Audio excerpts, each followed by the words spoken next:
It is full on off season in the NHL right now, but that doesn't mean there's any lacking in news. Free agency just went off. We just had the draft, and we're going to be recapping all of that next here on The Crease.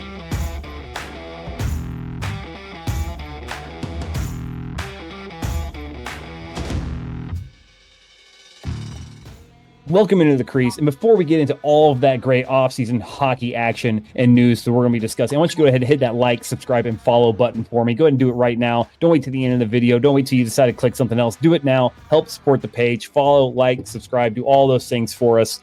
And also be sure to check out our affiliates. The biggest one I want to name out right now is W's. You see the sticker right here on my microphone. Has all of those energy supplements you need, as well as hydration supplements. They got them in energy drinks and cans now, all that stuff and more. Check out their site at w.gg. Use our code THEHOUSECALL, all caps, no spaces, THEHOUSECALL, to get 10% off your order.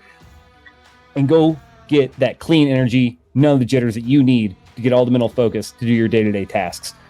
Now, the draft wasn't as intense as it was last year. There wasn't a big star like Connor Bedard coming out, but that didn't mean there wasn't talent to be had. I honestly called one of the picks. Ian knows this. I was going through looking at all the talent, as you will, out there, and I'm a Boston Bruins fan. Everybody who watches this segment knows that I am a diehard Boston Bruins fan. I got Linus Ullmark's RIPs to his Bruins stuff here, sitting on my desk, as well as my Crease Bergeron, Winter Classic 2019 jersey in my closet. I was looking at these guys, and Ian, you know this. I said, who looks like a Boston Bruin to me? And it'd just be cool if they picked him at 25. I said Dean Letourneau. And you called this perfect. Called it perfectly. I was like, it'd be great if they grabbed him at 25. Might be a little bit of a reach, but the 6'6", 214-pounder, I wanted him. And you know what? Sure enough, Boston goes out. Must have been listening to me. Put it out in the universe. Dean Letourneau, he is a Boston Bruin. Now, he's going to go to Boston College. He needs to refine his game. He's coming from, prep school hockey, which, let's be fair, I've been, when I was in Connecticut, I went to a Yale-Harvard hockey game. Not exactly the pinnacle of, I would say, of what hockey is, collegiate hockey is. Bunch of rich boys playing hockey. But I think, we're going to find out at Boston College how good this kid really is, if he can play at that upper level, because he dominated. He was clearly a step above. You ever go to a high school game and you just see the guy who just absolutely is dominating in every sport? You can tell that he doesn't even have to try. That's what it looked like for Dean Letourneau. Will that translate? We'll see. But I did call it, and you're gonna see it. This is gonna be on this video. I'm gonna put the chat in the video of me calling Dean Letourneau. How happy I'd be if they picked him at 25. We'll have the date marks on it, everything. I swear to you, I called that shit. It happened. But what was your surprise of the draft, or what pick did you like the most, Ian? I've got a couple for the most. Honestly, Zeke Buium at number 11, I think, or wherever he went, I think it was 12 to Minnesota. What a pick. Because outside of Levshunov, he has the highest offensive upside for any defenseman in this draft, and I really like that pick. I also really liked who ended up getting Demidov. I believe it was Montreal. Let me look that up real quick. Demidov went to Montreal at 5. Yeah, that was a steal. That might be the steal of the draft, and I know it's early, but Demidov, the reason he fell past number 2, I think he should have gotten picked earlier than that. I think he should have gone number 2 to Chicago. To be honest, if Chicago was smart, you pick up Connor Bedard's winger, but instead you get a good defenseman in Artem Levshunov. Not a bad idea. I just think Demidov is the most explosive scorer not named Macklin Celebrini in this draft. So for Montreal to get him at 5, good work by Kent Hughes, to be honest with you. Really good work by Kent Hughes to get an explosive winger. The only reason he fell is because he's Russian, and he's not going to be able to play right away. So good pick. I'd say, if I'm allowed to say, my most confusing pick, Beckett Sinek to the Ducks. To Anaheim. Nobody saw that coming. To the Ducks, and he was projected to go anywhere between 10 and 22, I believe, in the draft. boards had him all over the place, but nobody had him this high. So, Ducks fans, you better hope Pat Verbeek knows something everybody doesn't, because that at the time and still looks like a reach. But maybe they do know something and we don't, and Senecki turns into a star. I hope he does. I really hope he does. He does have a good work ethic. A lot of people were claiming, his work ethic was good, that he was, a grinder, really had the drive to play, all up and down the ice, has no quit in him, high motor kind of guy. Maybe that's what they're looking at his upside, is that, this high motor sort of guy. But you're right. He was, I think NHL Central Scouting has him ranked here at number 13. So he was clearly a reach at 3, comparatively to where he was ranked, like you said, between 11 and 22, somewhere in that range was his predominant ranking. And even that's a bit of a stretch. You're talking 11 spots there up and down, depending on how teams valued him. The Ducks clearly saw something that they liked and thought that, he wasn't going to be there very long. But, it could just be they're looking for a guy who, can run up and down, just skate up and down the ice and just be out there and just grind and kind of get that work ethic. And maybe that's what it is. But like you said, the Ducks haven't had a lot recently, and those new jerseys are sick. I'm sorry, I love those new jerseys. I'm a fan. I might just get one. I can't be a fan of those, as I'm just biased toward against anything orange, because as an OU college football fan, I hate Texas and Oklahoma State. That's a whole different story. For the Ducks, I'm sure Senecki's a good player, but when you have Demidov right there, Leo Carlsson and Ivan Demidov on a line for the next decade, and Leo Carlsson looks like he's going to be an absolute stud. I think he could be a superstar in the league. You could have had that, and you would have either had the option to pair them together or put Demidov with Troy Terry and expand your depth a little bit. And you did neither, because you didn't pick the guy. That was Montreal's game. Do you think maybe some of his size had to come into that a little bit? I mean, Demidov's 3 inches shorter. He's got 10 pounds on him, but he's 3 inches shorter. Maybe some size came into that, how they were looking at the physicality on the wing, maybe? What's Demidov's height listed at? 5'11"? 6 foot. 6 foot. 3-inch difference. So Senecki 6'3". That might have something to do with it, because the Ducks are trying to be big. The other thing is, I think it's the fact that Demidov's Russian, and he's going to be playing in the KHL. That's why Michkov fell last year when he did, because Michkov fell to 7. Nobody was sure when he was going to come play. By the way, hockey fans, if you're not aware already, watch for Matvei Michkov next year, because I think he's going to win the Calder, and he is going to be a superstar on par with the likes of Connor Bedard. That's how good he is and how talented he is. So it's funny you say that. I'll tell you why it's funny you say that, because I'm literally reading the analysis for the Demidov pick for the Canadians. Okay, you ready for this? Craig Button, NHL analyst, states, I think he's better than Michkov. He's Kucherov to me. He can pass, he can shoot, he's brilliant. Like Kucherov, they both step out onto the ice and they're immediately dangerous. Craig Button just compared Demidov to Nikita Kucherov. And if you're paying attention, you know why that's crazy. Kucherov was a second-round pick, too. And the reason Kucherov fell all the way he did is because, one, the Russian factor, even though he was playing in the he was playing in the OHL, and he was small. Demidov is bigger than Nikita Kucherov, and he's faster than Nikita Kucherov. If they're making that comparison and Michkov is as good as I think he's going to be, the Montreal Canadiens got them something special in Ivan Demidov. At least. He's an absolute stud. I think he should have gone number 2. I don't care how long you have to wait on him. She would have been perfect for Chicago, because Chicago can continue to tank, and then when he comes over, they're about ready to compete, and he's the final piece, and he's a superstar. Be patient. It's not that difficult. I get wanting your franchise defenseman, but trade up. Trade up and get a guy like Sam Dickinson, or nobody knew Gilles Bouillon was going to fall as far as he did. But if you have that opportunity, take the best player available and see how it shakes out. Yeah, and they weren't that far back. Their next pick was at 18. I think they could have made a move there. They got a Boisvert out of North Dakota State. I mean, he's 6'2", 183. He's a center. He's not a bad player at all. I think he's going to be solid. I mean, for sure, but you could have gotten more. I think that you could have got Demidov, and you could have gotten, a defenseman later. They weren't going to get Levshinov. He was going to go in the top 5 regardless, but you could have gotten Zeev Buium if they knew that hindsight's 2020, but you can always take the risk of drafting. It is less risky to draft best player available and see how it shakes out and trade up later than it is for you to draft for need. That's how franchises make a bad pick.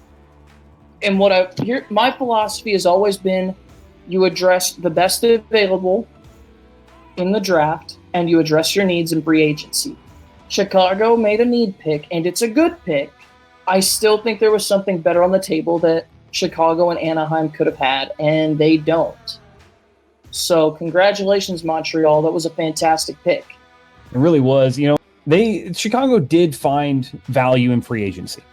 They got Tyler Bertuzzi in there, and he's making his first 8 or whatever it is run. He's trying to collect all the original hockey teams as Infinity Stones on his gauntlet. He's about made the full round here, but it just feels like you said, they kind of saw this need and they just kind of grasped at things. But I don't mind what Chicago did that much. They're very fresh in the rebuild. They've got some veteran guys in there now. Bertuzzi's a stud. I think he's going to fit in well there.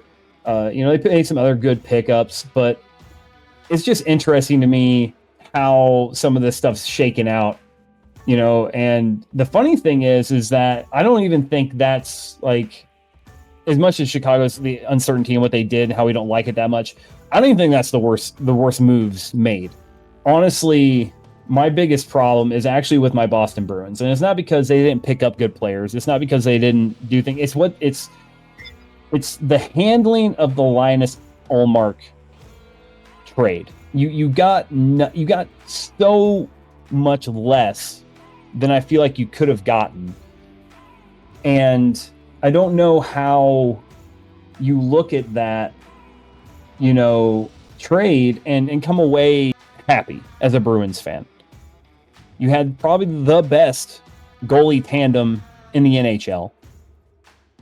He was coming off of a Vezina Trophy year. And you send him away for a first-round pick. Okay, sure. And a significant downgrade in goalie play. And it doesn't make a lot of sense. The other moves they made, I like those moves. The Zadorov and Lindholm and all these other signings they did. I like these signings. I like these pickups. I like the draft.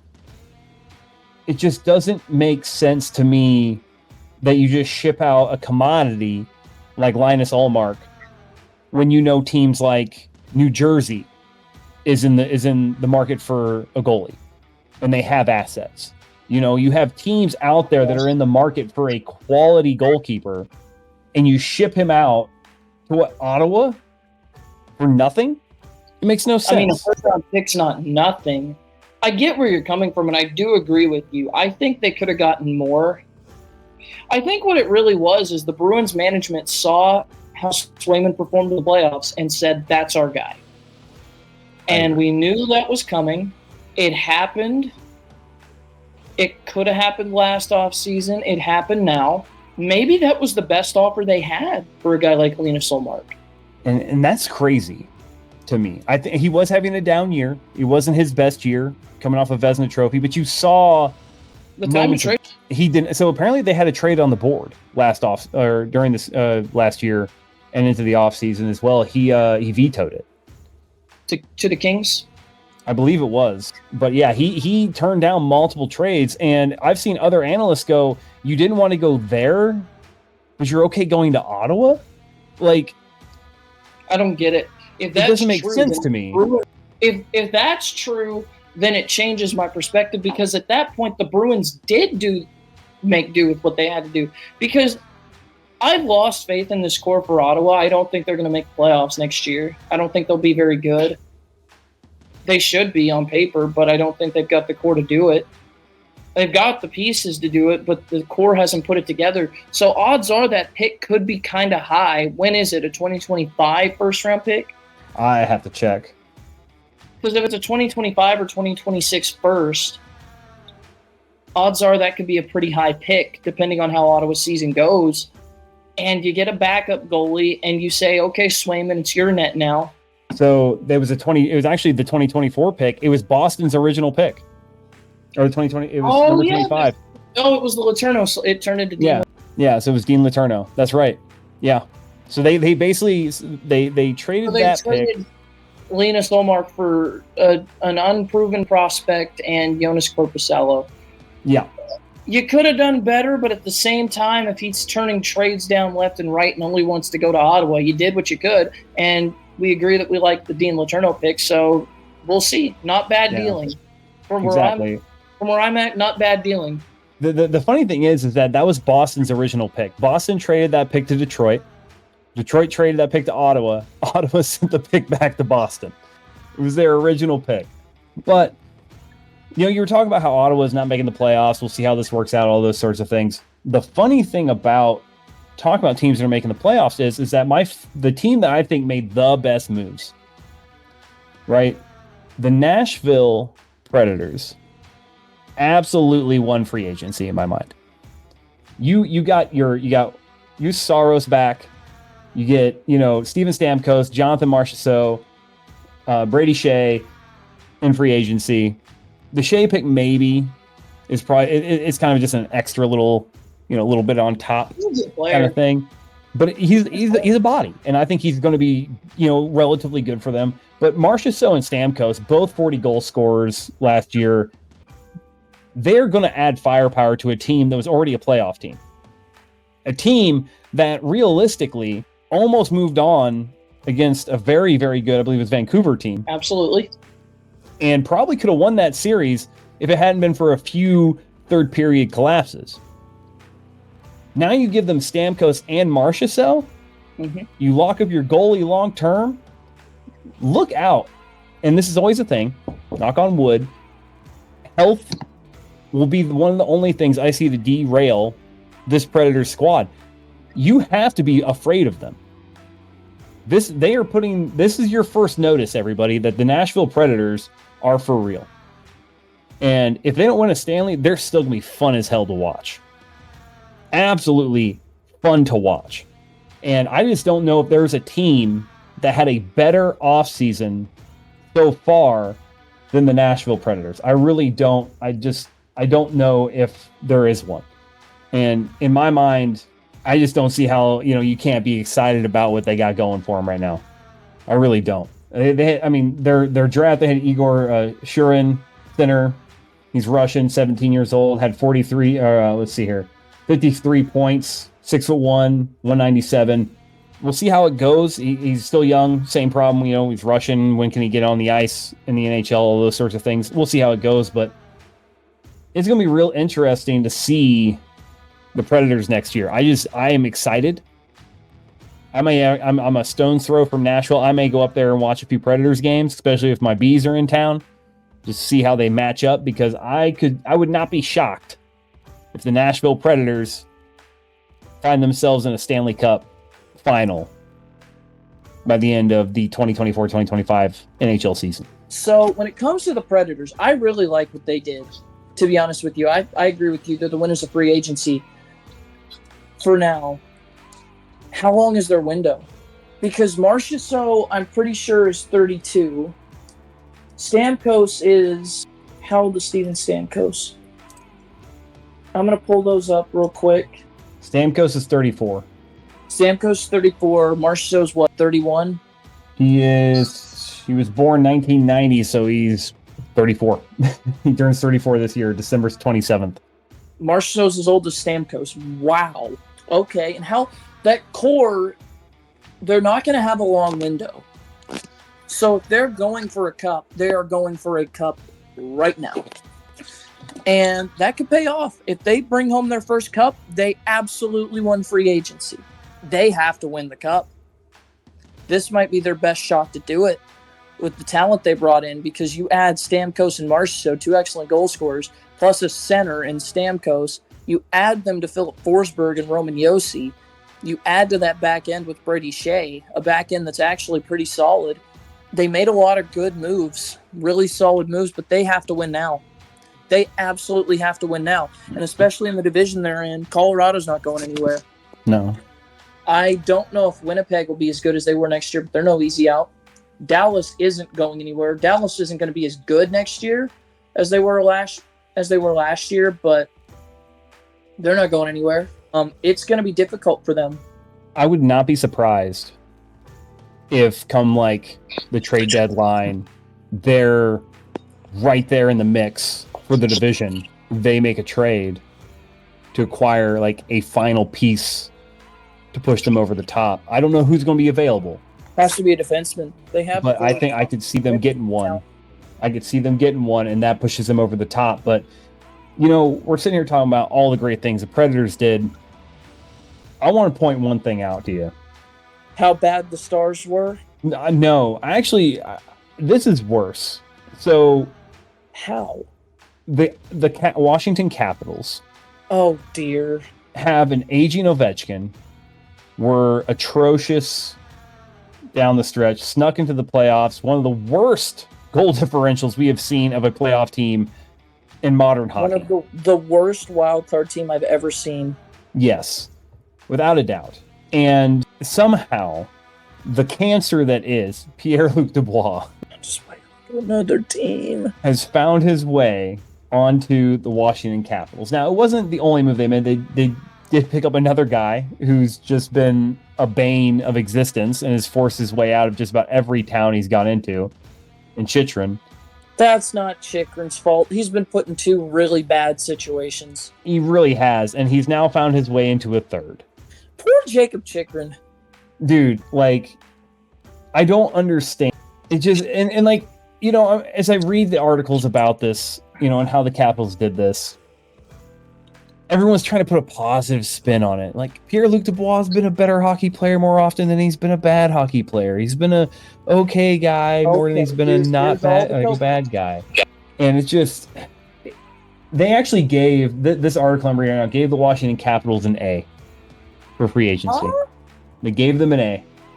They got a goalie. They're talking about, you know, Matt Roy and Logan Thompson, and, you know, okay. This is, and they're all like, they're talking about extending the Ovechkin, like they're going to give him one more year, you know, and it's like, oh, we're giving you one more year. We're supporting you one more year. This honestly infuriates me because none of these moves really feel anything great. And then you look at Pierre-Luc Dubois, Chychrun, it's everyone who was in a bad place now put in another bad place. I honestly don't. They're not going to see into the playoffs again. You're going to have to do something more than exist this year. Alex Ovechkin has played in his last playoffs. Yes, it's done. I predict that Pierre-Luc Dubois will be off of this team probably somewhere around the first or second week of November. I can't stand him, to be honest. I'm so sick of hearing about how he's unhappy, how he won't play, how he's a big old baby. Just go out and play hockey. Dude, you're one of the best power forwards in the league when you decide to be. Go out and play hockey. I'm so sick of hearing about the drama. And who knows? If they get the good side of Pierre-Luc Dubois, this works. Yeah, they'll be a fringe playoff team. And maybe that's all they're aiming for. But if they get the Pierre-Luc Dubois we've seen, this is going to be a debacle. And the only thing Washington is going to get out of this is some very negative headlines and a very disappointed Ovechkin. And it wouldn't, oh man, could you imagine? Just imagine this for me. Pierre-Luc Dubois comes in, makes Washington a just absolute shit show. To the point that Alex Ovechkin does one of two things. He either A, retires mid-season, just calls it done. Calls it done. Forget Gretzky's record. I will not play on the team with this guy anymore. Or, and here's the crazy one, requests a trade. Or what if he forces Dubois out of town? I mean, that's a third option, but those are the three options. Those are the only three ways I really see this going. Pierre-Luc Dubois will not be on this team. I just don't see a way. Get bought out of his contract next year. Yeah, it is legitimately. And you can't send it to Arizona because 1, they're not a salary dump anymore, and 2, they don't exist. So yeah, you have to send them to Utah, and I don't think they're accepting. No, this Utah management actually seems like they want to win. They make some winning moves. You want to talk about winners over the last month? The Utah Hockey Club. I love the way they drafted. I love the moves that they made. We just need a name for them that's not the Utah Hockey Club. It fucking kills me. Why do you want to be the Washington football team so bad? No one wants to be the Washington football team.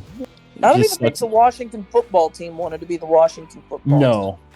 I mean, not everybody can have the sort of balls that the AA affiliate team where I live had. All right, you can't. So the AA affiliate team is the AA affiliate for the Anaheim or the Los Angeles Angels, and they are called the Rocket City Trash Pandas. Pause. The Rocket City Trash Pandas. Rocket City Trash Pandas. Rocket City. Wow. And their mascot is a raccoon in an astronaut suit and a trash can rocket blasting off. I shit you not.